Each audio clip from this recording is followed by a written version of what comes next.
नमस्कार दोस्तों, इस वीडियो में हम लोग बात करेंगे कुछ ETFs के बारे में और हम लोग देखेंगे कि क्या आगे हम लोग को कोर्स ऑफ एक्शन रखना है। हम लोग चार्ट पे चल के समझेंगे। उससे पहले हम लोग कुछ डिस्कस करेंगे। बहुत ही ज़्यादा इंपॉर्टेंट डेवलपमेंट 2021 में हम लोग को देखने को मिला है।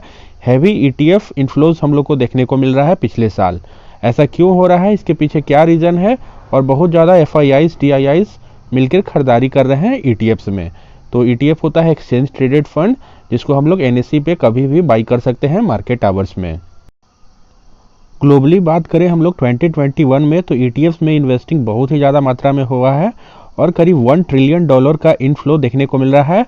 और नियरली 80% जो इनफ्लो हुआ है वो करीब $800 बिलियन ETF में इनफ्लो हुआ है केवल US में।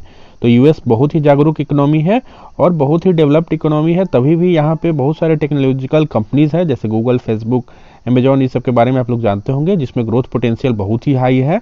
तो ये सब ETFs में बहुत ही ज़्यादा इन्वेस्टमेंट वहाँ के लोग करते हैं और नियरली 50% वहाँ के लोग शेयर मार्केट या ETFs में इन्वेस्टमेंट करते हैं। और इंडिया में अभी मात्र 6 to 7% ही इन्वेस्टमेंट किया जाता है।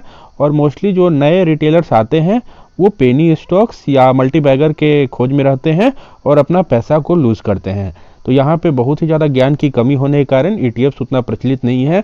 म्यूचुअल फंड हाउसेस भी उतना ज़्यादा इसको वेटेज नहीं देता है, क्योंकि इसमें एक्सपेंस रेशियो कम होता है।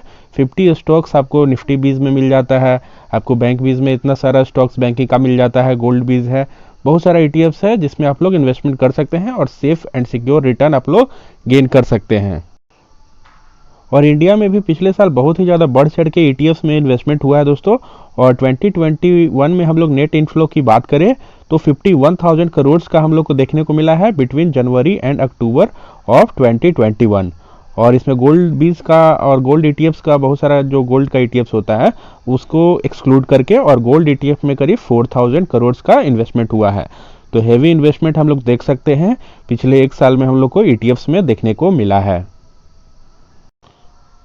और ETF का अब AUM है, एसेट अंडर मैनेजमेंट, वो करीब 11% को क्रॉस कर चुका है, जो कि टोटल म्यूचुअल फंड का जो एसेट है उसमें 11% ETFs में इन्वेस्टेड है।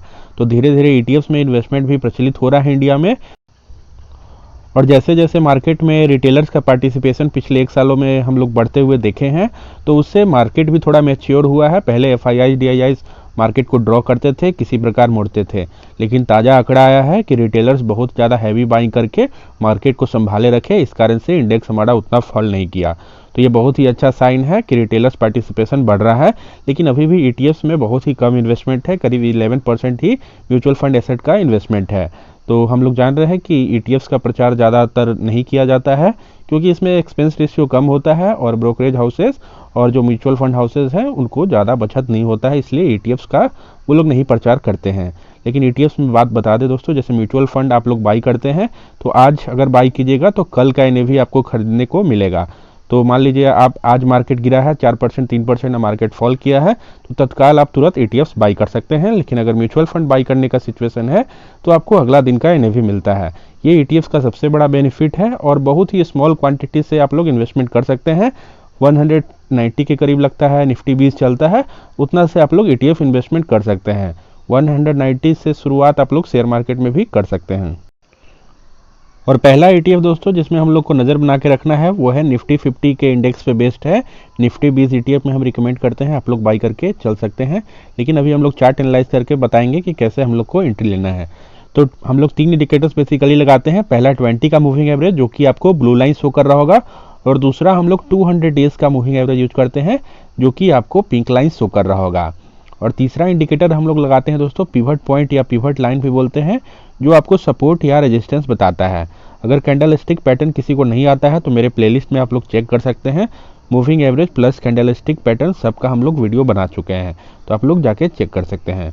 तो हम लोग बाई करना कब पसंद करते हैं, जब प्राइस 200 डेज के मूविंग एवरेज के करीब या बेस्ट होता है 200 डेज के मूविंग एवरेज के नीचे चले।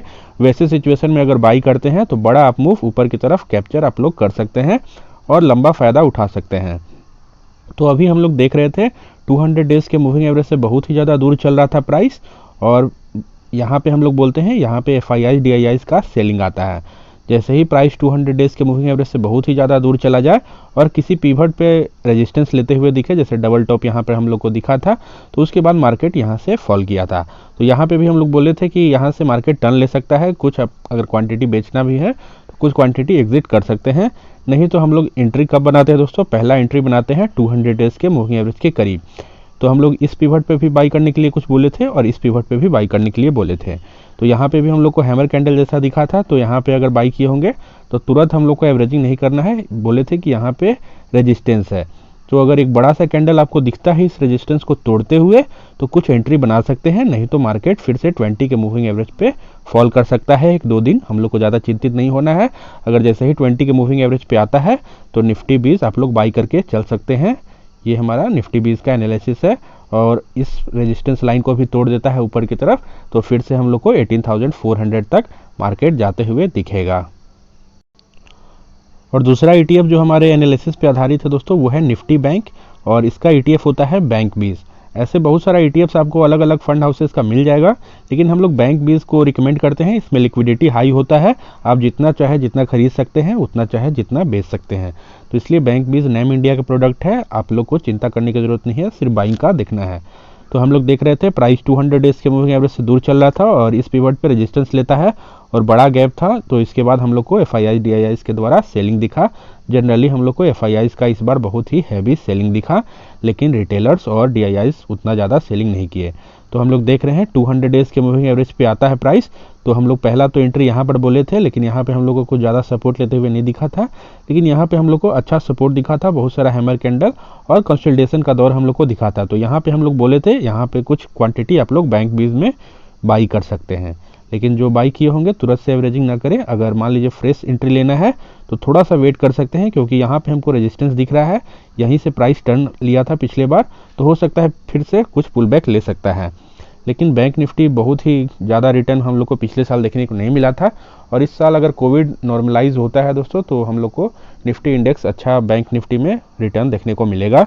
इसलिए सबसे ज़्यादा इन्वेस्टमेंट हम लोग को निफ्टी 20 में ही करना है और फिर हम लोग को बैंक 20 में करना है। तो एक अच्छा सा कैंडल दिखता है 3-4% का, 2% का भी दिखे तो 2 बजे के बाद कुछ क्वांटिटी आप लोग बैंक 20 में बाई करके चल सकते हैं।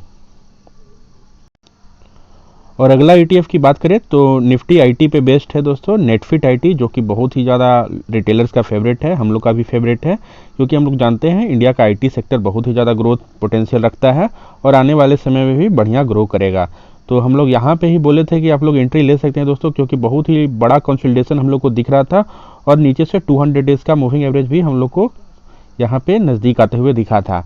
तो हम लोग बोलते हैं जब लंबा कंसोलिडेशन होता है तो ये ज़रूरी नहीं है कि 200 डेज के मूविंग एवरेज के तरफ ही ब्रेकआउट देगा, एक ट्रायंगुलर पैटर्न का है तो ऊपर की तरफ ब्रेकआउट की उम्मीद हम लोग को ज़्यादा था, क्योंकि निफ्टी उतना ज़्यादा अभी डाउन ट्रेंड में नहीं आया था, इस कारण से फिर से हम लोग को ऊपर की तरफ ब्रेकआउट देखने को मिला है।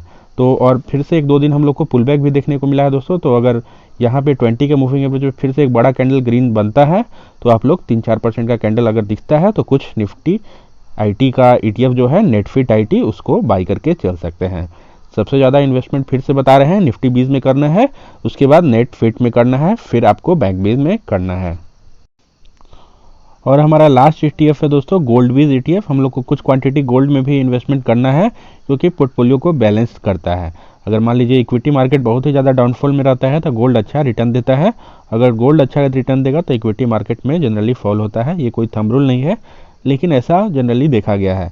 तो पिछले जब कोविड आया था तो उसके बाद से बहुत ही ज़्यादा अच्छा गोल्ड में हम लोग को बुलिश मोमेंटम देखने को मिला था। उसके बाद से एक बहुत ही अच्छा रिटर्न हम लोग को पिछले 1-1.5 साल में देखने को मिला, और उसके बाद हम लोग को हैवी डाउन ट्रेंड गोल्ड में देखने को मिला और प्राइस बहुत ही ज़्यादा फॉल किया। और हम लोग देख रहे हैं प्राइस 200 डेज के मूविंग एवरेज के अभी करीब में चल रहा है। आप लोग को कैंडल स्टिक पैटर्न थोड़ा इसमें प्रॉब्लम हो सकता है, क्योंकि ये गोल्ड बीज का चार्ट हम लोग देख रहे हैं। ऐसे आप लोग गोल्ड का चार्ट जाके ट्रेडिंग व्यू पर भी देख सकते हैं, वहाँ से आप लोग इन्वेस्टमेंट का सोच सकते हैं। लेकिन हम लोग देख रहे हैं प्राइस 200 डेज के मूविंग एवरेज के करीब में है, तो कुछ क्वांटिटी गोल्ड बीज में अभी बेस्ट समय है कुछ इन्वेस्टमेंट करने का। इसके बाद भी हमारा एनालिसिस गलत साबित हो सकता है, तो कोई बात नहीं, अगर नीचे का पिवट आता है, नीचे के पिवट पे हम लोग कुछ एवरेजिंग और कर लेंगे गोल्ड बीज में। तो गोल्ड बीज में आप लोग बाई करके चले और बाकी में जो एनालिसिस हम बताए हैं उसके अनुसार आप लोग इन्वेस्टमेंट करें। और रही बात मेरी, तो हम आपको एंट्री परफेक्ट दिला सकते हैं, कभी कभी गलत भी हो सकता है एनालिसिस, लेकिन मोस्टली आप लोग को एंट्री सही मिल जाएगा। और आपको बाद में तय करना है कि आपको लंबा इन्वेस्टमेंट करना है, शॉर्ट टर्म इन्वेस्टमेंट करना है। ये हर इन्वेस्टर अलग अलग का प्रकार का होता है, तो अपना डिसीजन खुद ले, लेकिन एंट्री हमारे एनालिसिस के अनुसार आप लोग ले सकते हैं। और कोई रिकमेंडेशन नहीं है, बस सजेशन है। तो होप आप लोग को वीडियो अच्छा लगा हो दोस्तों। वीडियो अगर अच्छा लगा होगा तो वीडियो को लाइक कर दीजिएगा, चैनल को सब्सक्राइब कर लीजिए, और कुछ सजेशन है तो कमेंट सेक्शन में भी दे सकते हैं। और हमारा फ्री टेलीग्राम ग्रुप भी है, उसको ज्वाइन कर सकते हैं। कोई डाउट वगैरह होगा तो उसको भी इनकॉर्पोरेट किया जाएगा। तो मिलते हैं नेक्स्ट वीडियो में। थैंक्स।